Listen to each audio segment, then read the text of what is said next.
আসসালামু আলাইকুম প্রিয় দর্শক, আজকের গুরুত্বপূর্ণ আন্তর্জাতিক সংবাদের আপডেট নিয়ে হাজির হয়েছি।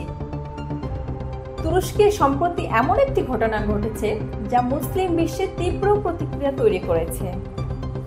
তুরস্কে 4 জন কার্টুনিস্টকে গ্রেফতার করেছে দেশটির কর্তৃপক্ষ। তাদের বিরুদ্ধে অভিযোগ, তারা মহানবী হযরত মুহাম্মদ সাল্লাল্লাহু আলাইহি সাল্লাম এবং হযরত মুসা আলাইহিস সালামকে নিয়ে ব্যঙ্গাত্মক চিত্র এঁকেছেন ও তা সামাজিক মাধ্যমে প্রচার করেছেন। এই চিত্রগুলো সামাজিক মাধ্যমে ছড়িয়ে পড়ার পর সাধারণ মানুষের মধ্যে তীব্র ক্ষোভ ছড়িয়ে পড়ে। ধর্মীয় অনুভূতিতে আঘাত হানার অভিযোগে কর্তৃপক্ষ দ্রুত পদক্ষেপ নেয় এবং অভিযুক্ত 4 জনকে আটক করা হয়।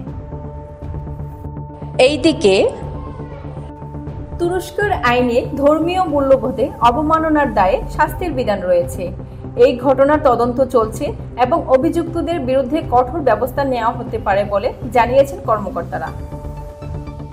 অন্যদিকে স্থানীয় মুসলিম জনগণ ও ধর্মীয় নেতারা এই ঘটনার তীব্র নিন্দা জানিয়েছেন।